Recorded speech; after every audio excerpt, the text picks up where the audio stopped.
نبی کریم علیہ السلام نے فرمایا میں معراج کی رات گزرا، یہ سنی کان کھول کے سنے، صحیح مسلم کی حدیث، فرمایا میں معراج کی رات گزرا تو حضرت موسیٰ اپنی قبر میں کھڑے ہو کے نماز پڑھ رہے تھے۔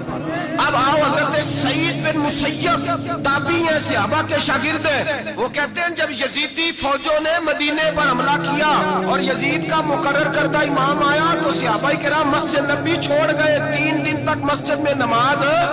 کہا ہم یزیدی امام کے پیچھے نماز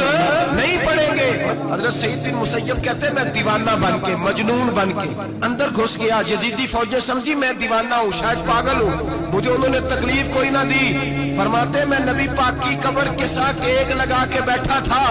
زور کا وقت ہوا تو میں رونے لگ گیا، اب میں نماز کیسے پڑھوں گا، اذان کا کیسے پتہ چلے گا۔ آپ فرماتے ہیں مجھے اللہ کی عزت کی قسم جب اذان کا وقت ہوا تو نبی پاک کی قبر سے اذان کی آواز آنے لگی۔ فرماتے جب جماعت کا وقت ہوا تو حضور کی قبر سے اقامت کی آواز آئی، پھر جماعت کی آواز آئی اور میں نے اپنے نبی کے پیچھے زور کی نماز ادا کی۔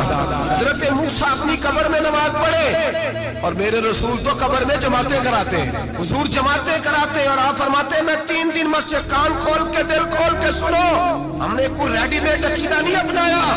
ہم کوئی دائیں بائیں سے پکڑ کے نہیں لے آئے کہ وہ فلاں آیا تھا بہت بڑا، اس نے جبہ کبہ پہنا تھا تو اس کے پیچھے لگ گئے۔ ہم کسی کو نہیں مانتے، ہم تو مانتے ہیں رسول اللہ کے غلاموں کو، ہم تو مانتے ہیں صحابہ کو۔ ہمیں حضرت سعید بن مسیب بتا گئے ہیں کہ جو کہے تجھ کو مردہ وہ مردہ ہے واللہ، تو زندہ ہے واللہ، تو زندہ ہے واللہ، تو زندہ ہے واللہ۔ میری چشم عالم سے چھپ جانے والے میرے رسول کریم صلی اللہ علیہ وسلم نے فرمایا موسیٰ اپنی قبر میں کھڑے ہو کے نماز پڑھ رہے تھے۔ حضرت موسیٰ اگر زندہ ہے تو جو موسیٰ کے بھی امام ہے۔